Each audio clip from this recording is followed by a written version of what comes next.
25 September সোমবার রাত 8টায় শামীম জাহেদি আছে এডিটর থেকে জানিয়ে দিচ্ছি শিরোনাম।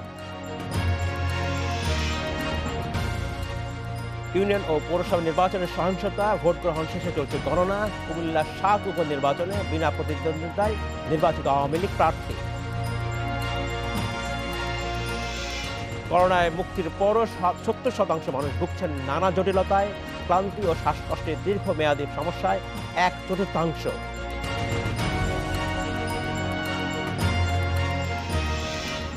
নিজস্ব লোকবলে অনলাইনে আয়কর রিটার্ন জমার ব্যবস্থায় জাতীয় রাজস্ব বোর্ড পরীক্ষামূলকভাবে চালু হচ্ছে এ মাসে।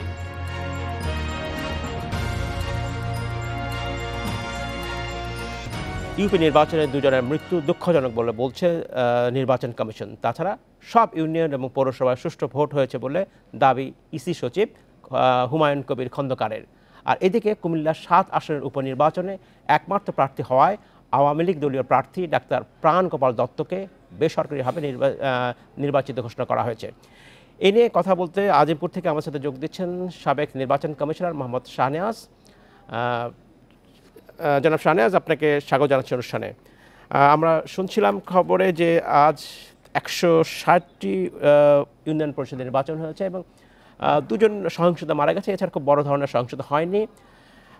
কিন্তু সব কিছু ছাপিয়ে যে বিষয়টা সবাই বলছেন যে এই নির্বাচনে শুরুতেই প্রায় 43টি ইউনিয়ন পরিষদের প্রার্থীরা বিনা প্রতিদ্বন্দ্বিতায় নির্বাচিত হয়েছেন, অর্থাৎ তাদের কোনো প্রতিদ্বন্দ্বী ছিল না। এই যে বিনা প্রতিদ্বন্দ্বিতায় নির্বাচিত হবার যে একটা সংস্কৃতি তৈরি হচ্ছে সাম্প্রতিক সময়ে, আপনার কি মনে হয় যে নির্বাচন ব্যবস্থাকে প্রশ্নবিদ্ধ করবে এটা চলতে থাকলে? হ্যাঁ, নির্বাচন আইনে যদিও আছে যে কেউ যদি প্রার্থীটা একজনের থাকে তাকে নির্বাচিত ঘোষণা করবে, এটা আইনে আছে। কিন্তু নির্বাচন কথাটা একটা আমেজ আছে, একটা মানে একটা ফেস্টিভ একটা ভাব আছে। তো সেখানে প্রতিদ্বন্দ্বী থাকবে, প্রচারণা হবে, এটাই স্বাভাবিক, এটা হয়েও আসছে। হ্যাঁ, 2-4টা সবসময় আগেও মানে কিছু কিছু হয়তো সামান্য কিছু বিনা প্রতিদ্বন্দ্বিতা হয়েছে, কিন্তু এইবার যেমন বাগেরহাটের এলাকায় অনেকগুলো ইউনিয়ন পরিষদ একসাথে, হ্যাঁ, তো এতগুলো হয়ে গিয়ে এটা একটা অস্বাভাবিক মনে হয়।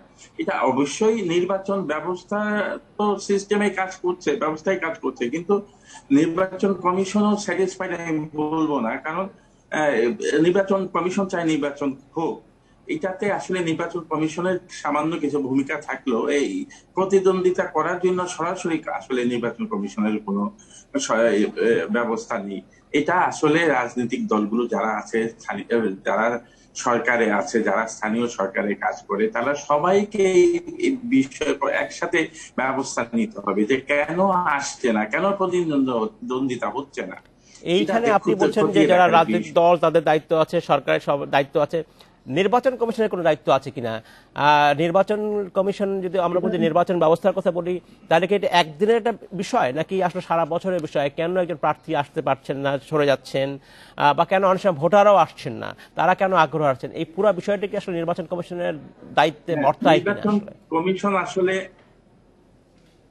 নির্বাচন কমিশন আসলে এই প্রতিদ্বন্দ্বিতাটা সুন্দর হয় সেই ব্যবস্থা করতে পারবে, কিন্তু কেউ প্রতিদ্বন্দ্বিতা করার জন্য ডেকে আনতে পারবে না। হ্যাঁ, তারা একটা করতে পারে, সেটা হলো নিরাপত্তা ব্যবস্থার জন্য মানে যে বিভিন্ন যে সংস্থা আছে, আইন শৃঙ্খলা বাহিনী সহ প্রশাসন, সবাইকে একত্রিত করে নির্বাচনটা সুন্দর করা যায় সেইভাবে চেষ্টা করা। তো সেই ক্ষেত্রে আসলে সবাইকে কোঅপারেট করতে হবে নির্বাচন কমিশন। আমি বিশ্বাস করি নির্বাচন কমিশন কখনোই বিনা প্রতিদ্বন্দ্বিতা নির্বাচিত হয়ে যাক, যদি আত্মীয় স্বজন কেউ না থাকে সেটা ভিন্ন কথা। স্বাভাবিক অবস্থায় কেউ বিনা প্রতিদ্বন্দ্বিতা হোক, এটা নির্বাচন কমিশন চায় না, কারণ তাদের কারণটা হলো নির্বাচনের প্রতিদ্বন্দ্বিতার মাধ্যমে ফল ঘোষণা করে, এটাই তাদের আনন্দ। কিন্তু এখন হয়েছে কি, ধরেন এই নির্বাচন কমিশন যদিও বলা হয় মানে সর্বক্ষমতা সম্পন্ন, এটা সামান্য সময়ের জন্য। এটাকে সাপোর্ট দিতে হবে সরকারকে, রাজনীতিবিদদেরকে, দলগুলোকে, বিশেষ করে প্রশাসন এবং যারা নিরাপত্তার দায়িত্বে থাকে স্থানীয়ভাবে তাদেরকে বেশি অ্যালার্ট করতে হবে, বেশি কার্যকর ভূমিকা রাখতে হবে, যাতে কেউ ভয় না পেয়ে নির্বাচনে প্রতিদ্বন্দ্বিতা থেকে দূরে সরে যায়। এই বিষয়গুলো খেয়াল রাখতে হবে। এগুলো কতটুকু খেয়াল রাখছে এটা আসলে এখন নির্বাচন কমিশন পরবর্তী সময় হয়তো এটা তদন্ত করে দেখতেও পারে যে কাদের ফল। তবে আপাত দৃষ্টিতে যেটা মনে হচ্ছে সেটা হলো যে আসলে এটা একটা অস্বাভাবিক একটা বাগেরহাটে আমাদের সময় তাই ঘটেছে। আমরা অবশ্য তদন্ত অতটা যেতে পারিনি। কেন অনেকগুলো ইউনিয়ন পরিষদ নির্বাচন হচ্ছে না, কেন হচ্ছে জনাব না? শাহনেওয়াজ, ধন্যবাদ। আমি আপনার কাছে ফিরে আসবো। আমাদের আরেকজন আমাদের গেস্ট অতিথি জনাব কাজী ফিরোজ রশিদ, জাতীয় পার্টির প্রেসিডেন্ট সদস্য, ইতিমধ্যে আমাদের সাথে যোগ দিয়েছেন। জনাব কাজী ফিরোজ রশিদ, আপনি কি আবার শুনতে পাচ্ছেন? জনাব কাজী ফিরোজ রশিদ, আপনি কি আবার শুনতে পাচ্ছেন? হ্যালো, হ্যাঁ হ্যাঁ, আমরা শুনতে পাচ্ছি জনাব, আমরা শুনতে পাচ্ছি। আপনি কি আমাদেরকে শুনতে পাচ্ছেন? মাইকটা আমরা শুনতে পাচ্ছি। আনমিউট আছে না? মাইকটা অন করা আছে কিনা দেখতে হবে। আমরা জি, আমি যে প্রশ্নটা করছি জনাব কাজী ফিরোজ রশিদ আপনার কাছে, সেটা হচ্ছে আমরা বলছি যে এখন গত এই নির্বাচনে আমরা দেখছি, বিশেষ উপনির্বাচনে এবং ইউপি নির্বাচনে দেখেছি যে বেশ কিছু প্রার্থীরা তাদের প্রার্থিতা থেকে সরে যাচ্ছেন নির্বাচনের আগে, এবং যার ফলে প্রতিদ্বন্দ্বী প্রার্থীরা বিনা প্রতিদ্বন্দ্বিতায় নির্বাচিত হচ্ছেন। এইখানে যেটা জানতে চাচ্ছি, জাতীয় পার্টির সাম্প্রতিক সময় যেটা কুমিল্লা ৭ আসন থেকে জাতীয় পার্টির প্রার্থী সরে গেছেন এবং বিনা প্রতিদ্বন্দ্বিতায় আওয়ামী লীগ প্রার্থী ডাক্তার প্রাণ গোপাল দত্ত নির্বাচিত হয়েছেন। এখানে জাতীয় পার্টির দায় কতটুকু আসলে?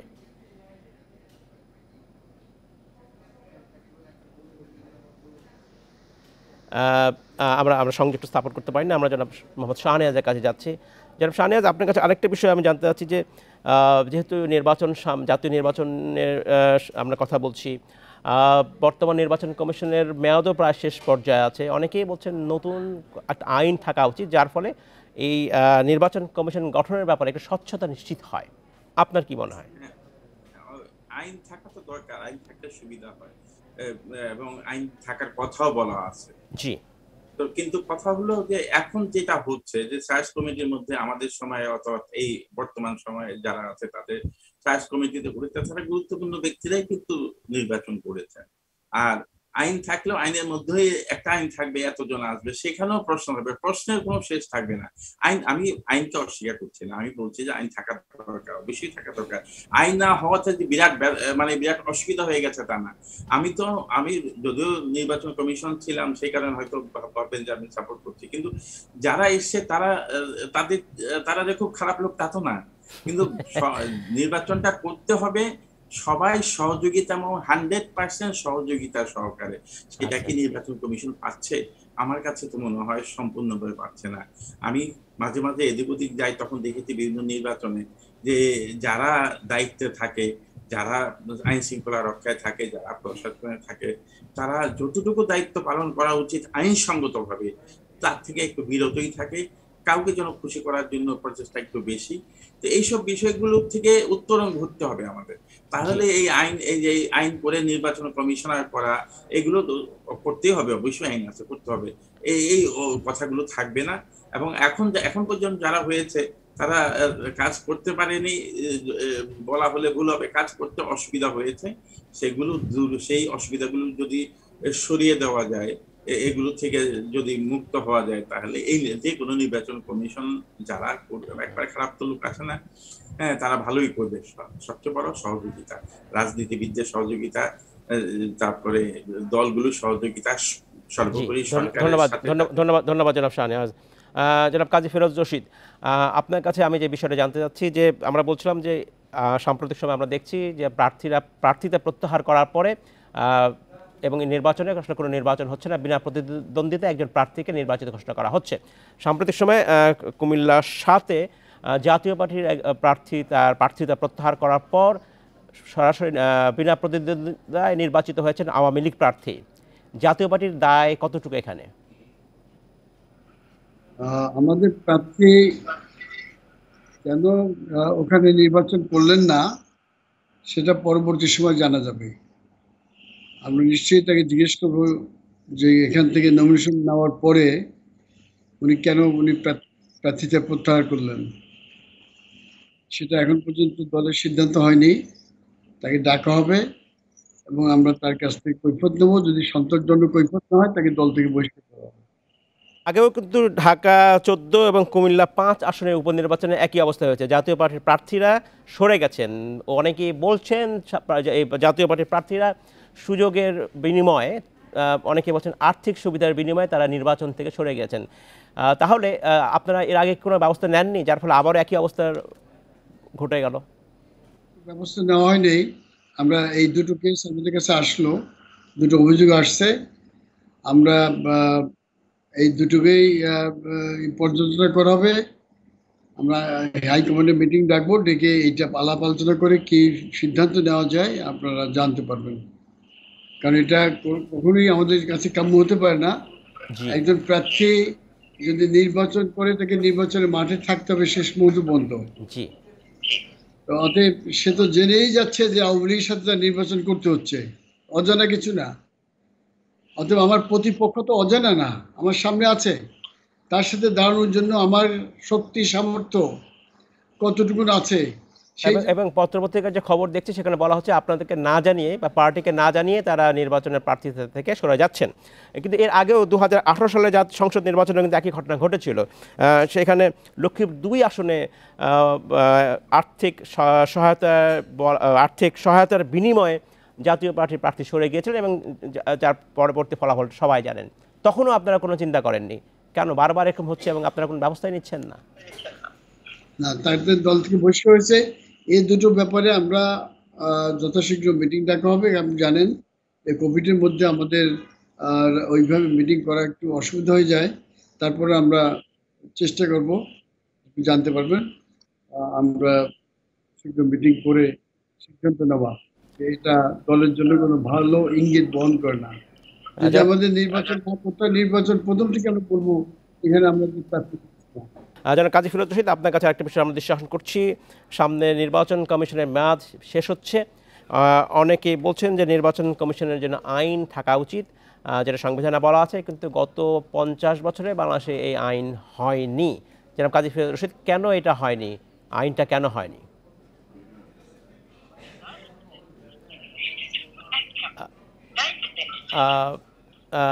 আমি জনাব শাহনেওয়াজের কাছে যাচ্ছি। জনাব কাজী রশিদের সাথে আমাদের সংযোগটা স্থাপন করা সম্ভব হয়নি।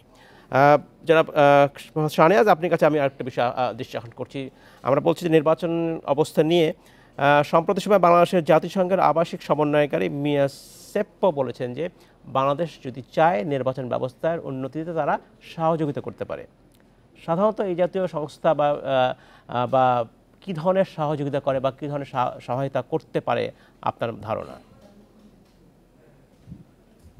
আমার এই সম্পর্কে কোনো ধারণা নেই যে কিভাবে তারা করবে। তবে সবচেয়ে বড় কথা হলো সেটা হলো যে তাদের কোনো সহযোগিতা তো নির্বাচন কমিশনের অথবা বাংলাদেশের দরকার নেই। বাংলাদেশের নির্বাচন কমিশনে যে কাজ করছে তারা অত্যন্ত অভিজ্ঞ অফিসার বিন্দু রয়েছে এবং কর্মচারী বিন্দু রয়েছে, অত্যন্ত অভিজ্ঞ তারা। তাছাড়া বাংলাদেশের সুন্দর নির্বাচনী আইন আছে, তার প্রয়োগ হয়তো 100% হচ্ছে না, তবে সুন্দরভাবে হচ্ছে। কোন ইলেকশন নির্বাচন নিয়ে আপনারা ভালো কথাও বলেছেন। কাজে এখানে বাইরের কেউ এসে আমাদের নির্বাচন করে দিয়ে যাবে এই ধরনের আমাদের ওই যে এই ইথিওপিয়া, সোমালিয়া এইসব জায়গার মতো না যে এরা নিরক্ষর অপদার্থ, কাজ করতে পারে না, ধ্বংসযজ্ঞ চলছে। আমাদের এখানে সুন্দর একটা দেশ, এখানে নির্বাচনের জন্য একটাই শুধু দরকার, আমি যেটা বারবারই বলছি সেটা হলো সহযোগিতা। যারা নির্বাচন কমিশন তো একা কাজ করে না, বিভিন্ন সংস্থা, বিভিন্ন সহযোগিতা কারা করবে? বাংলাদেশে যারা নির্বাচন সংশ্লিষ্ট হয়ে যায়, জি, বিশেষত নির্বাচন সংশ্লিষ্ট, বিশেষত আমি বলো যেখানে প্রত্যেক এলাকা আইন শৃঙ্খলা রক্ষাকারী বাহিনীর যে সদস্য আছে এবং তাদের নেতৃত্বে যে কর্মকর্তা থাকে তারা শক্ত হতে হবে। প্রশাসন নিরপেক্ষতার সর্বোচ্চ দৃষ্টান্ত দেখাবেন, তাহলে আমাদের দেশে সুন্দর নির্বাচন হতে কোনো আপত্তি নেই। কারণ নির্বাচন কমিশন বিভিন্ন অথবা কমিশনাররা বিভিন্ন জায়গায় দিক নির্দেশনা দেন, এক্সিকিউট তো করতে হবে ওই প্রশাসনে যারা আছে, নিশ্চয়ই কারণ আমি তারাই। এই বিষয়ে জনাব শাহনাজ আপনার কাছে আসবো। জনাব কাজী ফিরোজ রশিদ, আপনার কাছে জানতে চাচ্ছি, জাতীয় নির্বাচন কমিশনের জন্য একটি আইনের কথা অনেকে বলছেন। গত 50 বছরে বাংলাদেশে আইন হয়নি, যদিও সংবিধানে বলা হয়েছে। কেন সরকারগুলো এই আইন করছে না, যার ফলে অনেকে বলছেন নির্বাচন কমিশন গঠন করবার ক্ষেত্রে স্বচ্ছতা ফিরে আসবে?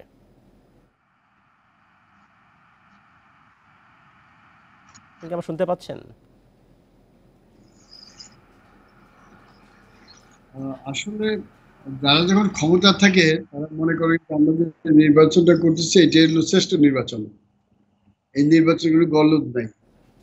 এইটা পরে যখন বিরোধী দলে আসা হয় তখন বলা হয় যে এই আইন প্রয়োগ করতে হবে, এইখানে গলদ রয়ে গেছে, নির্বাচন কমিশন এখানে ভুল রয়ে গেছে। এগুলো ক্ষমতা থাকলে কেউ উপলব্ধি করি না। এটাই হচ্ছে আমাদের সব থেকে বড় ট্র্যাজেডি।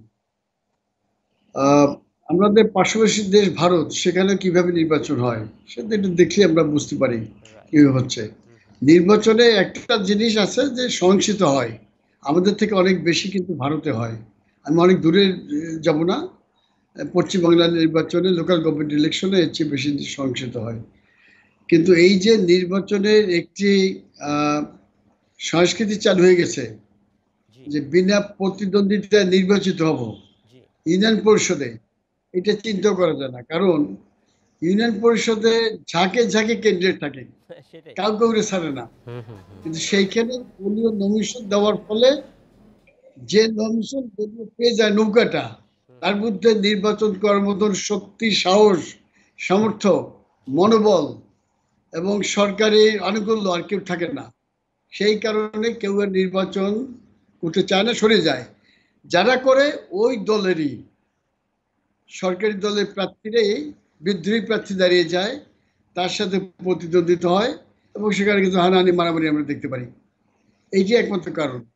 এখন যদি আপনি লোকাল গভর্নমেন্ট ইলেকশন একদম তৃণমূল থেকে আপনি যদি আপনাদের সিম্বল দিয়ে দেন, নৌকা, ধানের শীষ, লাঙ্গল দিয়ে ইলেকশন করা হয়, তাহলে এইটি হবে। আগে কখনো এটি ছিল না। ইউনিয়ন পরিষদ ইলেকশনে দেখা গেছে আপন দুই ভাই নির্বাচন করতেছেন একে অপরের বিরুদ্ধে, নদীর উপরে একজন এপারে একজন করতেছেন, অনেক রকম ফ্যাক্টর কাজ করে। কিন্তু এখন কিন্তু ওইটা না, শুধু ঢাকা শহর থেকে ঘোরাঘুরি করে নমিনেশন নিলে যে নেবে সেই পাস। সোনা হরিণ নমিনেশন পাওয়ার অর্থ হচ্ছে পাস হয়ে গেল ইউনিয়ন পরিষদে। জনাব ফিরোজ রশিদ, আপনার কাছে আমি একটা প্রশ্ন করতে যাচ্ছি। বাংলাদেশের ঢাকাস্থ জাতিসংঘের আবাসিক সমন্বয়কারী মিয়া সিপ্পো বলেছেন যে তারা বাংলাদেশ সরকার যদি চায় তারা আগামী জাতীয় নির্বাচনে তারা সহযোগিতা করতে রাজি আছে। কি ধরনের সহযোগিতা আসলে হয়, বা এই বিষয়ে কি আপনাদের কোনো ধারণা আছে, বা আপনার কি মনে হয় তাদের সহযোগিতা প্রয়োজন? কোনো প্রয়োজনই নাই। আমাদের সমস্যা আমরা নিজেরা সমাধান করব। বাইরের সহযোগিতা একদমই আমাদের প্রয়োজন নেই, আমরা এটা বিশ্বাস করি না। কারণ তাদের সহযোগিতার জন্য আমাদের ডাকে না কেন? তাদের অনেক সমস্যা আছে, সে কিন্তু আমাদের ডাকা হয় না। তাদের থেকে বুদ্ধিবিদ্যা আমাদের কম নেই, সামর্থ্য এখন আমাদের কম নেই। ইনশাল্লাহ একদিন তাদের কাছে আমাদের হাত পাততে হতো, এখন আর আমাদের হাত পাতা লাগে না। অতএব তাদের কথা কেন শুনতে হবে আমাদের? আমাদের খুব স্পষ্ট কথা যে সংবিধান অনুযায়ী নির্বাচন হবে। আর জাতীয় পার্টি সবসময়, আমরা কখনো এই যে তত্ত্বাবধায়ক নামক একটি শব্দ, এইটা কখনো আমরা সমর্থন করি নাই। যখন আওয়ামী লীগ, বিএনপি, জামাত, তৃতীয় ঐক্য সব আমাদের বিরুদ্ধে, তত্ত্বাবধায়ক নামের একটি বস্তুকে এখানে চালু করলেন, আমরা বলছিলাম এইটা কিন্তু বুমেরাং হবে একদিন। কারণ এই দেশের নিরপেক্ষ কোনো লোক থাকবে না। খালেদা জিয়া বলে গেছেন, এটা ঐতিহাসিক সত্য, যে পাগল এবং শিশু ছাড়া কেউ নিরপেক্ষ নাই। এই কথাটা কিন্তু একদম ঐতিহাসিক সত্য। আপনি যাকে আনবেন কেউ নিরপেক্ষ না এখানে। আপনি আমাদের অনেক ধন্যবাদ জনাব কাজী ফিরোজ রশিদ। আমি ছোট্ট একটা প্রশ্ন করতে চাই জনাব মোহাম্মদ শাহনিয়াজকে। যে উদ্দেশ্য নিয়ে দলীয় প্রার্থীদের জন্য নির্বাচন করা হয় ইউনিয়ন পরিষদ নির্বাচনে, সেটা কি আসলে বুমেরাং হলো কি না? অর্থাৎ এখন প্রার্থী সংকট দেখা দিচ্ছে। খুব সংক্ষেপে। এটা আসলে রাজনৈতিক প্রশ্ন, তবু আমি বলছি যে আসলে কোন দল ভিত্তিক যদি নির্বাচন না হতো তাহলে জানাব কাজী ফরিদ রশিদ সাহেব যেটা বললেন তারও সুন্দর নির্বাচন হতো, আগেও হয়েছে। দল ভিত্তিক হওয়াতে এখন নমিনেশন, সরকারি দলের নমিনেশন নেওয়ার জন্য ব্যস্ত, জি। চেষ্টা বেশি, বিভিন্নভাবে চেষ্টা হুম করছে, হুম। এবং তারা গিয়ে যেন 2/3 নির্বাচিত হয়ে গেছেন এই ভাবটাই ধরে রাখেন। এবং সাধারণ মানুষও মনে করে যে সরকারের লোক যখন সরকার থেকে নমিনেশন নিয়ে আসছে, তো তাই সেই তো শক্তিশালী, এই জনাব বিষয়গুলো অনেক দাঁড়াচ্ছে। অনেক ধন্যবাদ জনাব মোহাম্মদ শাহনেওয়াজ, আপনাকে ধন্যবাদ জনাব কাজী ফিরোজ রশিদ, আপনাকেও অনেক ধন্যবাদ। আজকে আমাদের শেষ করতে হচ্ছে, ভবিষ্যতে আমরা আবারও কথা বলবো আপনাদের সাথে। করোনা থেকে সেরা ওঠাদের মধ্যে 70% ভুগছেন নানা জটিলতায়। এদের মধ্যে 24% সমস্যা দীর্ঘমেয়াদী, যার মধ্যে রয়েছে ক্লান্তি, স্মৃতিশক্তি কমে যাওয়া, শ্বাসকষ্টের মতো জটিলতা। করোনা আক্রান্ত 186 জন শিক্ষকের উপর গবেষণায় এই তথ্য পেয়েছে বঙ্গবন্ধু শেখ মুজিব মেডিকেল বিশ্ববিদ্যালয়। এনে কথা বলতে গ্যান্ডারিয়া থেকে আমাদের সাথে যোগ দিচ্ছেন বঙ্গবন্ধু শেখ মুজিব মেডিকেল বিশ্ববিদ্যালয়ের ইন্টারনাল মেডিসিন বিভাগের সহকারী অধ্যাপক ডাক্তার নাজমুল হাসান। জনাব নাজমুল হাসান, আপনাকে স্বাগত জানাচ্ছি অনুষ্ঠানে। আহ, যে গবেষণা আপনারা করছেন এবং 186 জন শিক্ষকের উপর করেছেন, এর ফলাফলে আপনারা দেখছেন যে এই বেশ কিছু সমস্যা হয়েছে শারীরিক। এই শারীরিক সমস্যাগুলো কতদিন ধরে আসলে তাদের মধ্যে দেখা যাচ্ছে এবং এটা দূর হতে কতদিন লাগতে পারে বলে আপনারা ধারণা করছেন? আপনাকে ধন্যবাদ। আপনি শুনতে পাচ্ছেন নিশ্চয়ই আমাকে? জি, শুনতে পাচ্ছি, প্লিজ বলুন। আপনাকে ধন্যবাদ এরকম একটি গুরুত্বপূর্ণ বিষয়ের অবতারণা করার জন্য। আপনি ঠিকই বলেছেন, আমরা ডাক্তারদের মধ্যে 2020 সালের যখন এপ্রিল মাসে আমরা যে গবেষণাটি শুরু করেছিলাম, এটি একটি গবেষণা টিম বঙ্গবন্ধু শেখ মুজিব মেডিকেল ইউনিভার্সিটির পক্ষ থেকে, যেখানে ইন্টারনাল মেডিসিন বিভাগ এবং public health and informatics department involve ছিল। আমি একজন সেখানে গবেষক। সেখানে আমরা দেখেছিলাম 186 জন যারা ডাক্তার বিভিন্নভাবে আক্রান্ত হয়েছিল, ঢাকা শহরে বা দু একজন বাইরেও আছেন। তাদের উপর আমরা গবেষণাটি করেছিলাম। তাদেরকে আমরা আমরা বলি যে পোস্ট কোভিড সিনড্রোম, যে নতুন টার্মটা আমরা এখন ব্যবহার করছি, যে কোভিড পরবর্তী জটিলতা, সেগুলো দেখার জন্য। তো সেখানে দেখা যাচ্ছে যে সেই ইনিশিয়াল অবস্থায় পোস্ট কোভিড সিনড্রোমটাকে আমরা বলতাম একিউট পোস্ট কোভিড সিনড্রোম, যেটা সাধারণত 60 দিনের মধ্যে উপসর্গ থাকতো, এবং 60 দিনের পরে যাদের থাকতো তাদেরকে আমরা লং পোস্ট কোভিড সিনড্রোম হিসাবে ডিফাইন করেছিলাম। তো সেখানে দেখা গিয়েছিল যে যাদের একিউট পোস্ট কোভিড সিনড্রোম, যে উপসর্গগুলো নিয়ে পেশেন্ট প্রেজেন্ট করেছিল, এগুলো ভালো হওয়ার পরেও তাদের দেখা যাচ্ছে 70% আমাদের যারা পার্টিসিপেন্ট ছিলেন, যাদের জি। কোভিড হয়েছিল, তাদের 70%-এর কোনো না কোনো একটা উপসর্গ রয়ে গিয়েছিল। তো উপসর্গগুলো যেমন তাদের দুর্বলতা, ঘুম না হওয়া। মেমোরি কম, মানে মনে না থাকা, হ্যাঁ, ঘুম না হওয়া, কনসেন্ট্রেশন কম, অথবা দেখা যাচ্ছে ধরপড় করা, দাঁড়ালে মাথা ঘোরানো, থেকে 60 দিন বা 2 মাস পরেও 24% যে ডাক্তার সাহেবরা পার্টিসিপেট করেছিলেন, তাদের মধ্যে 24% ডাক্তারের কোনো না কোনো উপসর্গ রয়ে গিয়েছিল। তো সবচেয়ে কমন যে উপসর্গটি আমরা পেয়েছিলাম তাদের মধ্যে, সেটা হচ্ছে দুর্বলতা, যেটা ইংলিশে আমরা বলি ফ্যাটিক। কাজে কর্মে তাদের যে শারীরিক শক্তির যে শক্তি, সেটা ওনারা পেতেন না। ডাক্তার হাসান, এরপরে যেটি ছিল সেটি আমি আরেকটি বিষয়ে আপনার দৃষ্টি আকর্ষণ করছি। এই গবেষণা করা হয়েছে এবং এই গবেষণায় যারা অংশগ্রহণ করেছেন তারা সবাই ডাক্তার। আহ, তাদের এক ধরনের যে সমস্যা, এটা কিন্তু অন্য মানুষের হয়তো না। আমি বলছি ডাক্তাররা এক ধরনের, তারা তো এই করোনা চিকিৎসার সাথে সম্পৃক্ত আছেন, তা এক ধরনের বেশি অবসাদ তাদের মধ্যে দেখাই যায়।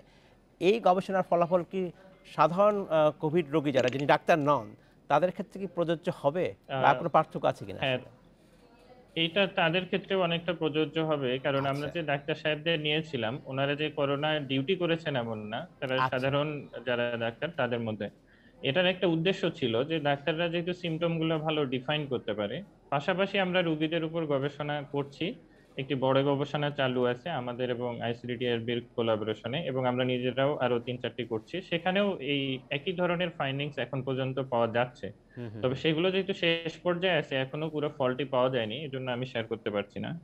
তবে এটা সবার জন্যই মোটামুটি, আমরা যেসব রুগী এখন আমাদের, আপনি জেনে খুশি হবেন যে বঙ্গবন্ধু শেখ মুজিব মেডিকেল ইউনিভার্সিটির মেডিসিন বহির্বিভাগে জি। 506 নম্বর রুম, 5 তলায় একটি পোস্ট কোভিড ক্লিনিক চালু আছে, যেটি প্রতি আচ্ছা। শনিবার এবং মঙ্গলবার গত 1 বছর ধরে চলছে। সেখানে আমরা প্রতিদিন গড়ে 20 থেকে 25, কখনো 30টি পেশেন্ট দেখে থাকি যাদের এরকম পোস্ট কোভিড সিমটম আছে, এবং তাদের যে ধরনের উপসর্গ পাওয়া যায় সেগুলো আসলে আমরা যে আমাদের গবেষণায় 2020 সালের গবেষণাটিতে পেয়েছিলাম অনেকটাই কাছাকাছি। তবে এখন যেহেতু কোভিড অনেক দিন হয়ে গিয়েছে, আরো নতুন কিছু উপসর্গ এবং আরো অন্যান্য কিছু জটিলতা আসলে পাওয়া যাচ্ছে। আপনার কথাটি সেক্ষেত্রে কিছুটা কারেক্ট যে আরো হয়তো অ্যাড হবে, সেটা সময়ের সাপেক্ষে বলা যাবে। এটা খুব ভালো একটি গবেষণা নিঃসন্দেহে।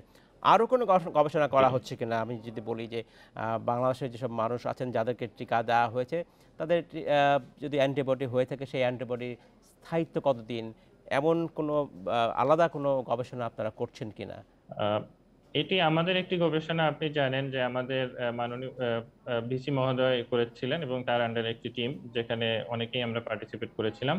সেখানে দেখা গিয়েছিল যে ভ্যাকসিন দেওয়ার পরে, অ্যাস্ট্রাজেনেকা ভ্যাকসিন দেওয়ার পরে 98% মানুষের মধ্যেই অ্যান্টিবডি পাওয়া গিয়েছিল। সেই গবেষণার একটি কন্টিনিউশন আছে যে অ্যান্টিবডিটা কতদিন পারসিস্ট করে, কিন্তু সেই গবেষণাটি আসলে এখনো শেষ পর্যায়ে আছে, পুরোটা কমপ্লিট হয়নি। হলে আমরা বলতে পারবো, তবে এখন পর্যন্ত আসলে ফলাফল আশাব্যঞ্জক যে অনেকের শরীরেই অ্যান্টিবডিটি বেশ কিছুদিন ধরেই আছে। তবে সেটি যেহেতু ফাইনাল রেজাল্ট না, আমি আসলে সেটার বিষয়ে ভালো বলতে পারছি না।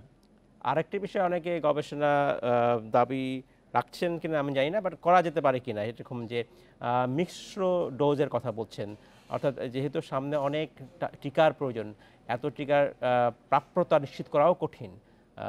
এই জাতীয় কোনো গবেষণা বাংলাদেশে করা প্রয়োজন আছে কিনা বা আপনারা করার চিন্তা করছেন কিনা? আপনি খুব গুরুত্বপূর্ণ একটি বিষয় বলেছেন যে আসলে টিকার স্বল্পতার সময় দেখা যাচ্ছে একটি টিকা আমদানি হয়ে হয়তো শেষ হয়ে গেলে আরেকটি দেওয়া যাবে কিনা। তবে এটি বাহিরের যে গবেষণা অল্প ছোট পর্যায়ে যেগুলো হয়েছে, সেখানে দেখা যাচ্ছে যে এখন পর্যন্ত মানে এতে কোনো অসুবিধা দেখা যায়নি অন্য একটি টিকা নেওয়ার পর অন্য একটি টিকা দেওয়ার পরে। তবে অবশ্যই এটা আমাদের পপুলেশনে বা আমাদের দেশে গবেষণার দাবি রাখে। এই ধরনের ইউনিভার্সিটি প্ল্যান করছে যে একটি টিকা দেওয়ার পর আরেকটি দেওয়া যায় কিনা। সেটি হয়তো অচিরে আমরা বঙ্গবন্ধু শেখ মুজিব মেডিকেল ইউনিভার্সিটি থেকে গবেষণা চালু করব। হ্যাঁ, ডাক্তার নাজমুল হাসান, আপনাকে অসংখ্য ধন্যবাদ আমাদের সাথে থাকবার জন্য। এই ডোজ থেকে স্বাগত আরেকবার। কম আয়ের করদাতারা অনলাইনে মাত্র 3 মিনিটে রিটার্ন জমা দিতে পারবেন। থাকবে না কোনো ডকুমেন্ট স্ক্যান বা আপলোডের ঝামেলাও। আয়ের বিপরীতে কর নির্ধারণ হবে স্বয়ংক্রিয়ভাবে। অনলাইনে আয়কর রিটার্ন জমার ব্যবস্থা করেছে জাতীয় রাজস্ব বোর্ড বা এনবিআর, আর এটি পরীক্ষামূলকভাবে চালু হচ্ছে এ মাসেই। এ নিয়ে কথা বলতে আমার সাথে ফার্মগেট থেকে যোগ দিচ্ছেন এনবিআরের সাবেক সদস্য আমিনুর রহমান। যেটা আমিনুর রহমান, আপনার কাছে যে বিষয়টা আমি জানতে চাচ্ছি যে প্রকল্প একটা ছিল সরকার, সেই প্রকল্প ব্যর্থ হবার পরও নিজস্ব উদ্যোগে এনবিআর এই ব্যবস্থা চালু করতে যাচ্ছে। কতটা টেকসই হবে এই ব্যবস্থা?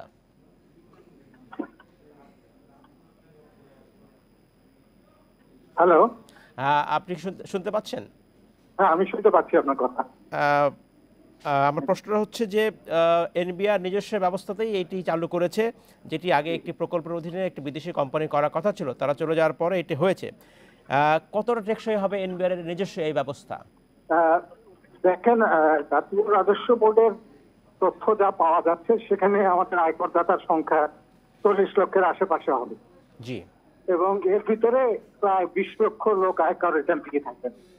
তো এখন আয়কর রিটার্নের ক্ষেত্রে জমা দেওয়ার ক্ষেত্রে আমাদের যদি সরাসরি ট্যাক্স অফিসে আসতে হয়, তাহলে একটা হলো সময় ক্ষেপণও হচ্ছে, এবং সেই সঙ্গে যেটা হচ্ছে যে হিউম্যান ইন্টারাকশন হচ্ছে, যেখান থেকে অনেক রকম স্বচ্ছতার অভাব দেখা দিতে পারে। তো সেক্ষেত্রে যে জাতীয় রাজস্ব বোর্ড যে অনলাইনে রিটার্ন দেওয়ার পদ্ধতি চালু করতে যাচ্ছে, এটা যুগোপযোগী এবং এটা অনেক আগেই হওয়া দরকার ছিল, এবং এটা যে পরে হলেও এটা করা হচ্ছে, সেটাতে আমার মনে হয় করদাতারা উপকৃত হবেন এবং তাদের কর প্রদান প্রক্রিয়ায় আরো স্বচ্ছতা আসবে। জনাব আমিনুর রহমান, আপনাকে অসংখ্য ধন্যবাদ। এই ছিল এডিটর স্পিকে ইন্ডিপেন্ডেন্ট টেলিভিশনের সব খবর বিস্তারিত জানতে চোখ রাখুন ফেসবুক, ইউটিউব এবং টুইটারে। সাথে থাকার জন্য ধন্যবাদ।